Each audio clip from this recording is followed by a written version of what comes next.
She's been hoisted up by a block and tackled. Her hands have been tied to her sides, and all of her internal organs are gone. November 16, 1957. The stench hit right before they could go in, but nothing could prepare those detectives for what lay inside Edins Farmhouse. These guys weren't stepping into a crime scene. It was more like stepping into hell. Here are the most disturbing crime scene discoveries of all time. But be warned, the things you're going to hear might make you puke. Jennifer Hawk Pettit, the wife of a prominent doctor, was raped and killed in the family's home when two men broke into the house 100 miles north of New York City in 2007, sexually assaulting and killing the couple's two young daughters, ages 11 and 17, and tying up and torturing Dr. William Pettit, who survived to testify in court. July 23, 2007.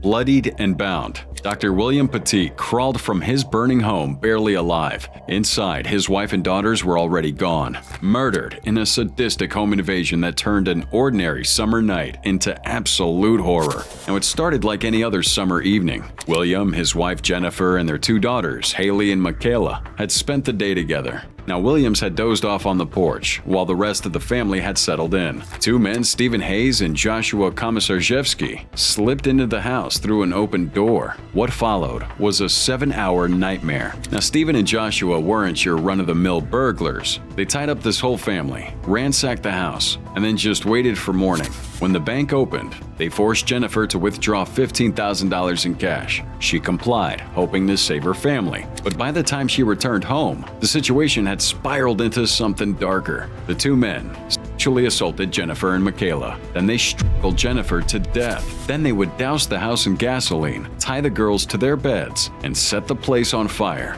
Haley and Michaela died from smoke inhalation, still bound, still alive when the flames reached them. Dr. Pettit somehow managed to crawl out of the basement and stagger to a neighbor's house for help, just barely surviving. The crime scene was devastating. Firefighters found the charred remains of the two girls upstairs. The smell of gasoline hung in the air. Jennifer's body was on the first floor. Blood, bindings, and ash painted a picture of unthinkable cruelty. The town and the nation was horrified. This wasn't just murder. It was sadistic. It was premeditated. And it was pointless. There was no major financial gain here. No twisted revenge plot, just two men who wanted to hurt people. Both Hayes and Komisarjevsky were caught trying to flee in the family's car. They were later convicted and sentenced to death, though Connecticut later abolished the death penalty. But still, they would never walk free again. What makes the Pettit family crime scene truly bone-chilling is the methodical torment that unfolded. The attack wasn't quick, it was drawn out. And the most terrifying part, they had every chance to walk away, but they didn't. There was no rush. They were in complete control. And that's what haunts people even today. The unsettling truth that pure evil doesn't always hide in the shadows. Sometimes it simply steps through an unlocked door.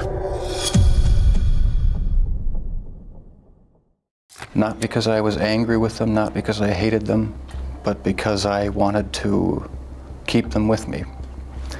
And as my obsession grew,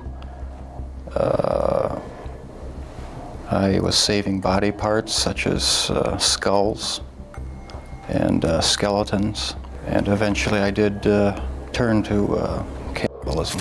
On July 22, 1991, when Milwaukee police entered Jeffrey Dahmer's apartment, they weren't prepared. Honestly, no one could have been. What started as a routine follow-up after a man flagged down cops, claiming Dahmer had tried to attack him, quickly turned into one of the most disturbing crime scenes ever discovered in America. Now, at first glance, the place smelled awful, like rotting meat. But then the officers went further inside. They opened that fridge and found a human head staring right back at them, just sitting there next to some condiments. In the freezer, more body parts, hearts, lungs, even an entire torso, cut up, preserved, and labeled. This was methodical, ritualistic, obsessive. On the walls, Polaroids, dozens of them, showing victims in various stages of death and dismemberment. Some were posed, some were just half dismembered. It was like a visual diary of his crimes. The deeper the cops went into that apartment, the worse it got. They found acid barrels with dissolved human remains, scattered tools used to dissect bodies, and skulls arranged like souvenirs. But here's the truly terrifying part. Dahmer didn't even try to hide any of it. He told them everything, calmly, coldly, like he was talking about grocery shopping,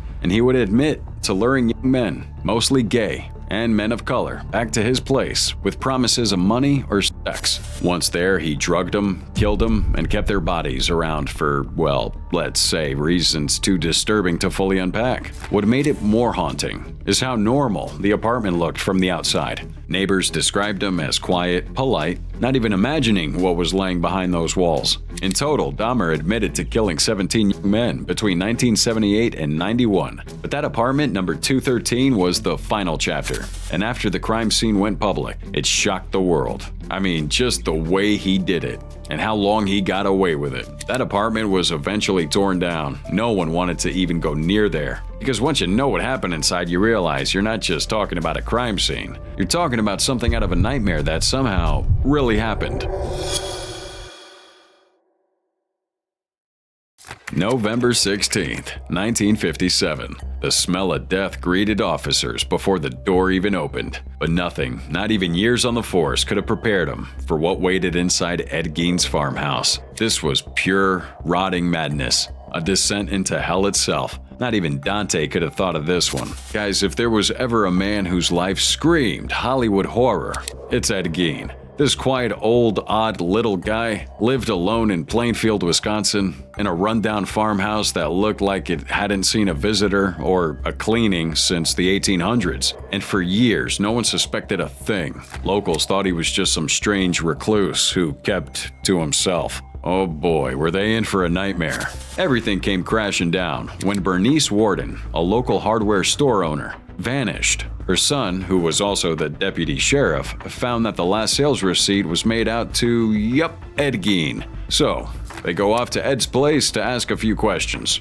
And dear God, what they found is beyond your worst nightmare. Hanging from the ceiling here, in the shed behind his house, was Bernice Warden's body, strung up like a deer. She'd been shot, gutted, and decapitated. And that was just the beginning. Let's go inside this pure nightmare fuel. These poor cops had found bowls made out of skulls, chairs upholstered with human skin, a belt made out of female nipples, a wastebasket made out of human skin, skulls on his bedposts, and masks made from women's faces. Yep, you heard that right, actual faces. Ed had been using them to create a suit, a whole bodysuit made from female skin. Why? Because he wanted to become his mother, who had passed away years earlier. He even kept her bedroom sealed off, perfectly preserved. Now, get this. Ed would only confess to killing 2 people, Bernice Warden and another local woman named Mary Hogan. So where did all the other body parts come from? Turns out grave robbing. Yeah,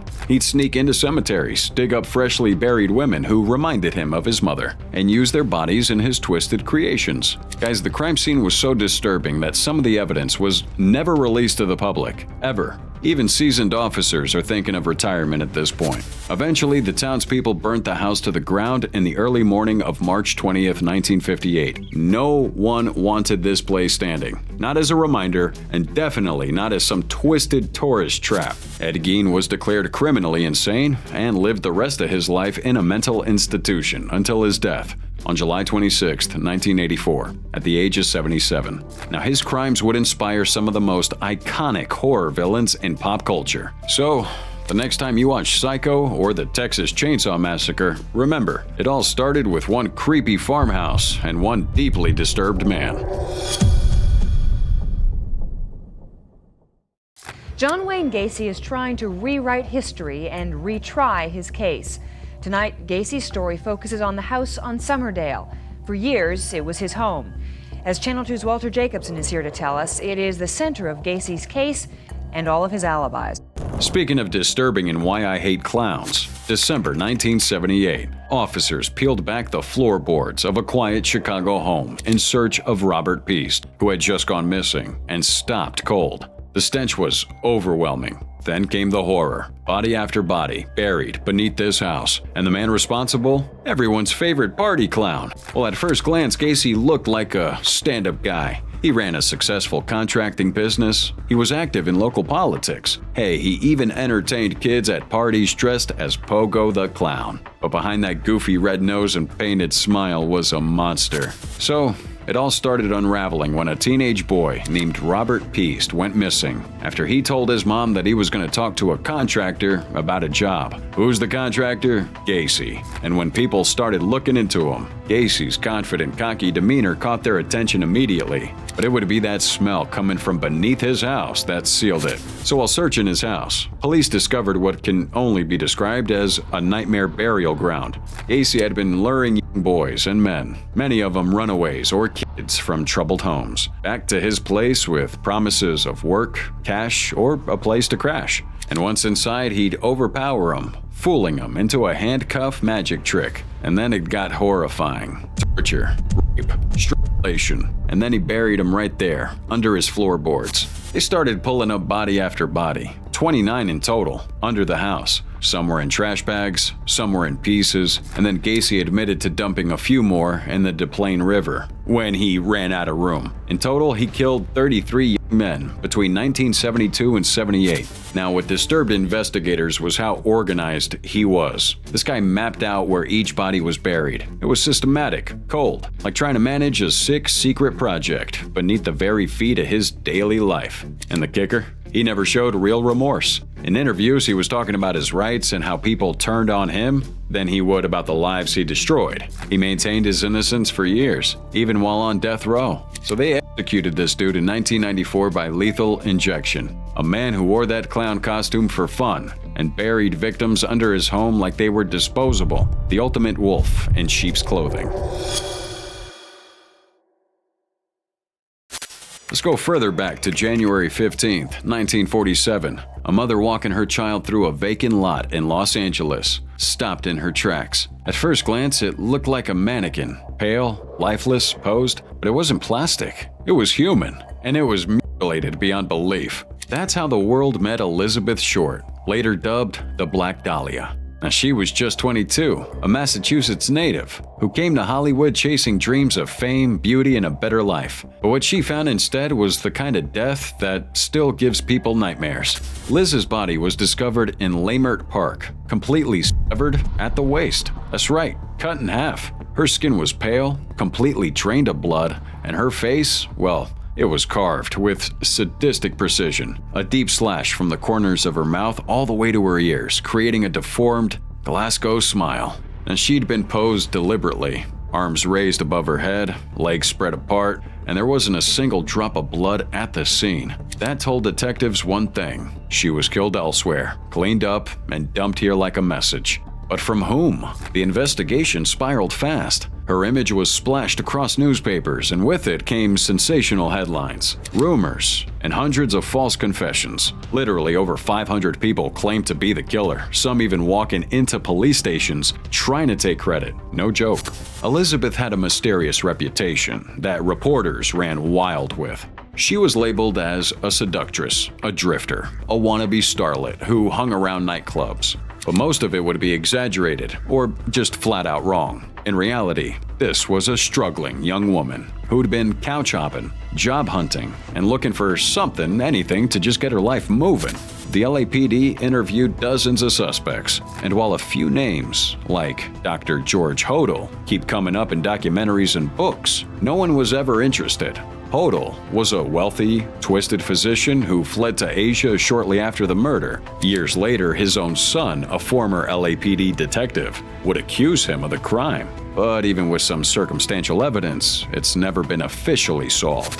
What makes the Black Dahlia crime scene so disturbing isn't just the brutality, it's the performance, the way her body was mutilated and posed, the precision of the cuts, the total lack of blood. It all felt surgical, calculated, like the killer wanted the world to see, to shudder, and to never forget. And you know what? That's exactly what happened. We're talking about it nearly 80 years later. Still haunted by that vacant lot. Still trying to figure out who turned Elizabeth Short into the Black Dahlia, and why.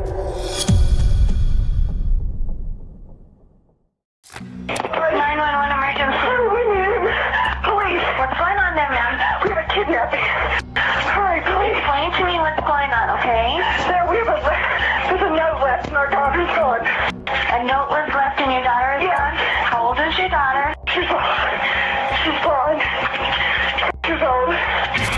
December 26, 1996. The phone rings. A frantic voice tells 911. My daughter's missing. Hours later, John Benet Ramsay's lifeless body is found in the basement, hidden in the dark. No signs of forced entry, no answers. A chilling mystery that grips the nation and refuses to let go. Now, it all started when Patsy Ramsay woke up early, getting ready for a holiday trip, only to be stopped cold by a chilling discovery.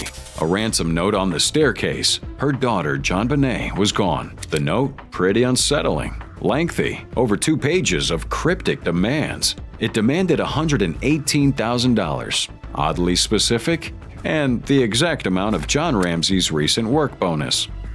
Well, the note ended with threats, warning not to call the police, but Patsy called 911 anyway, frantic. Hours later, the unthinkable happens. Little John Benet was found in the basement of her own home. It was John who discovered her, covered in a white blanket, duct tape over her mouth, a nylon cord wrapped around her neck. She'd been strangled, and there was a skull fracture so severe it could have killed her on its own. Now, the scene was disturbing on so many levels. First, we had this ransom note. Didn't make any sense. It was all written inside the house, using the family's notepad and pen, and John Benet had never even left the building. The killer had to be inside that house the whole time, maybe even writing the note after the murder, right? But there's other weird details too. The garrote used to strangle her had been fashioned from a paintbrush, one that belonged to Patsy. There were signs of blunt force trauma, possible sexual assault, and fibers that didn't add up. And yet, somehow, no fingerprints, no signs of forced entry, just a dead child in her own basement, and a family with more questions than answers. So naturally, suspicion turned inward, fast. People thought Patsy did it in a fit of rage, or that Burke, John Benet's brother, might have accidentally hurt her. Some really suspected John staged the whole thing to cover up a darker secret, but no one's ever arrested. Years went by, then decades. The media absolutely ran with it. Pageants, photos of John Benet dressed like a doll, a rich, white, perfect-looking family with a perfect-looking child, and a nightmare hiding behind the Christmas decorations. Everyone had a theory, everyone had picked a side, and the case became less about justice and more about headlines. Even today, we don't know who killed John Benet Ramsay. DNA testing had ruled out the parents and Burke, not bringing us closer to any real suspect. The case is frozen. But you know what? Far from forgotten. What makes John Benet's crime scene so disturbing is its mystery. The note, the staging, the way the whole scene felt like a performance meant to confuse and distract. And it worked. It's 30 years later and we're still asking who did it and why. 16-year-old Sylvia Lyens was found on this night back in 1965. Police called her murder one of the worst crimes they had ever seen, finding the teen beaten, tortured, burned with cigarettes, and eventually starved to death. October 26, 1965. A call comes in from a modest Indianapolis home. A teenage girl had run away, and now she was dead. But when police walked through the door, they didn't find a runaway. They found something really haunting, a torture victim, and her name was Sylvia Lyens. Now, Sylvia's parents were carnival workers who couldn't care for her full time, so they left her and her younger sister, Jenny, in the care of this woman named Gertrude Baniszewski, a single mom with 7 kids of her own. It was supposed to be temporary, just room and board in exchange for $20 a week. Instead, it became hell on earth. At first, Gertrude was strict. Then she got mean, and before long she became something much worse. When the money from Sylvia's parents arrived late, Gertrude took it out on Sylvia. She started accusing her of being promiscuous, dirty, or worse, despite zero evidence. She punished her constantly, verbally, physically, and then methodically. What followed was months of torture, not just by Gertrude, but by her children and even neighborhood kids as well, that she would allow into the house. They burned poor Sylvia with cigarettes, forcing her to take scalding baths, made her eat feces, and beat her regularly. They locked her in a basement without food. At one point, Gertrude's daughter branded her stomach with a heated needle, carving the words, "I'm a prostitute and proud of it." By the time poor Sylvia died, she was all skin and bones, covered in sores and burns, and had over 150 wounds on her body. The police, after seeing the crime scene, didn't need time to figure out something awful had happened. The scene in that house was unforgettable. Bloodstains, makeshift shackles, and a basement that told a story of prolonged, unimaginable suffering. Gertrude and several of the kids were arrested almost immediately, and at trial, what horrified everybody was that this was like a slow-motion type of killing, a campaign of abuse that lasted months, where no one stepped in to stop anything. Not even the kids who participated. Sylvia's story stuck with people because she wasn't just killed by a stranger in the dark. She was destroyed by the people she lived with in a house full of others who just sat back and watched, or worse, joined in. What really makes Sylvia Lyens' crime scene so disturbing was that it was a slow, methodical erasure of a child's humanity, while you had people sitting there watching like it's all normal.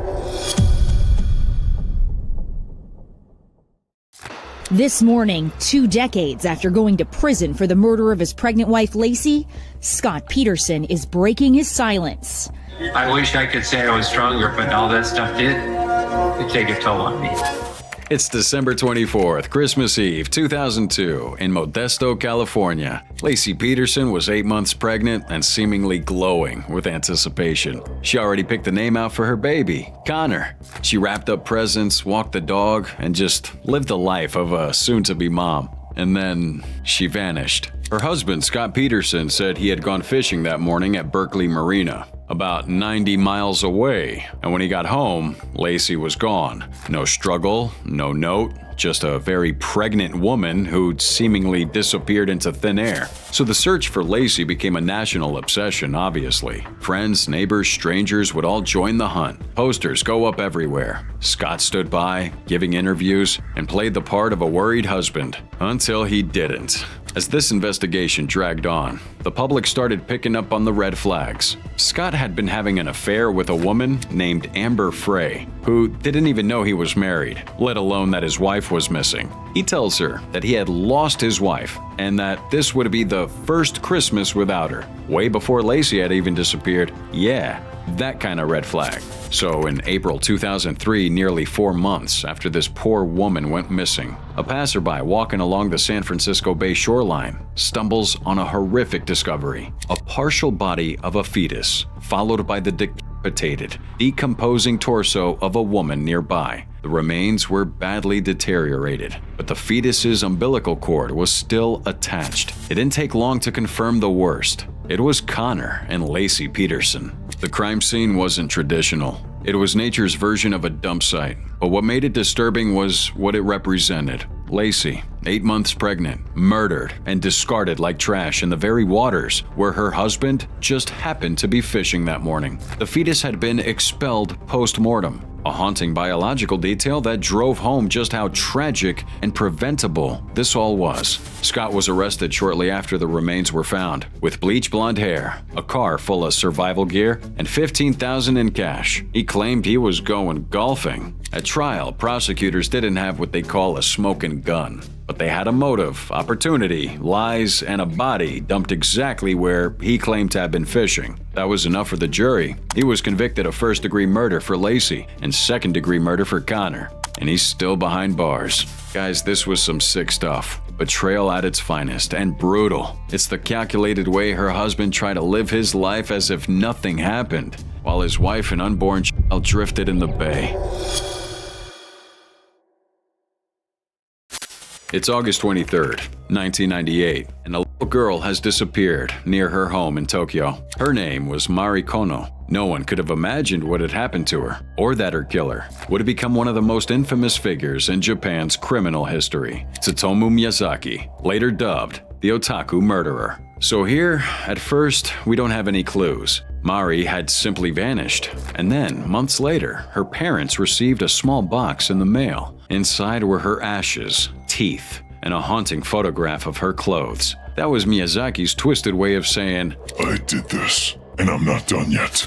Between 1988 and 89, Miyazaki abducted, murdered, and mutilated 4 young girls. And what made these crimes truly horrifying wouldn't be the age of his victims, but what he did afterwards. Miyazaki didn't just kill, he defiled, he mutilated, he kept body parts. In at least one case, he went all cannibal, drinking the blood of his victim and eating her hands. Yeah, that level of disturbing. And guess what? He recorded everything. I mean, his home was a macabre museum of horror, walls stacked with videotapes of child pornography, slasher films, and a collection of anime. Amongst them would be trophies from the girls he'd killed, clothing, photographs, bones. He would write graphic letters to the victims' families, taunting them with details only the killer could know. Now, his crime scenes, well, they weren't always traditional. Sometimes it'd be a wooded area where he left a scorched body. Other times it'd be a box of remains hand-delivered to grieving parents. But his apartment, yeah, that was the true nightmare. Investigators said that it was like walking into a space where reality, obsession, and depravity had fused. Bloody tools, discarded clothing, shelves lined with videotapes cataloging his outright descent into madness. Miyazaki was eventually caught when he tried to take photos of a girl at a park, and her father chased him down. What followed was a trial full of psychiatric evaluations, disturbing testimonies, and a country grappling with a monster who looked like any other quiet, bookish young man. He was sentenced to death in 1997 and executed by hanging in 2008. What's most haunting about Sutumu Miyazaki's crimes wouldn't be just the brutality or even the ritualistic horror of what he did. It's the fact that he documented it, preserved it, and taunted people with it, turning his victims into trophies and their suffering into something he replayed for his own twisted satisfaction. Police have begun searching a cafe in Gloucester linked to the disappearance of a 15-year-old girl suspected to have been murdered by the serial killer Fred West. February 25th, 1994. Police are digging under the patio at 25 Cromwell Street in Gloucester, England. And what they find here aren't just bones, but a buried truth behind a couple who turned their home into a chamber of horrors. Fred and Rose West weren't just twisted, but monsters hiding in plain sight. Now, if you step back and look at Fred and Rose from the outside, looks like your average working-class couple. This guy was a builder and she was a caretaker. But when you go behind closed doors, what do we have in here is a torture den, a house of unthinkable evil where young women, many of them vulnerable runaways, were lured, abused, and buried. Now, Fred West had already dabbled in violence and control before he met Rose in the early 1970s, but when the two got together, their sadism fused into something far more romantically sinister, and their crimes weren't just about murder. They were about domination, degradation, and just complete control over life and death. Their victims were often sexually tortured for days, sometimes even videotaped, before being killed and dismembered. The couple's own children weren't spared either. Several were abused, and at least one, Heather West, their daughter, was murdered and buried under the garden patio. Her death used as a threat to keep the other kids silent. So when police finally searched the house after years of suspicions and rumors, they were met with the scent of death. The cellar, the garden, under the bathroom tiles, bodies were everywhere. By the time the investigation was over, 9 sets of remains were found at the house. More were linked to Fred from his earlier life. Now, what made this crime scene at 25 Cromwell Street so horrifying wouldn't be the number of victims on this one, but how meticulous everything had all been done. The concrete-covered graves, the sexual abuse, everything pointed to a prolonged, horrific ritual. Fred confessed to the murders before taking his own life in prison in 1995, leaving Rose to stand trial alone. Now, she was convicted of 10 murders and is now serving a full life sentence. She's never confessed, never shown remorse. And what truly chills people about the Wests is the calm mask of normalcy they wore. They smiled in family photos. They made tea for their neighbors, all while torturing young, innocent women in their basement. It wasn't just a crime scene. It was a house of secrets, soaked in decades of terror.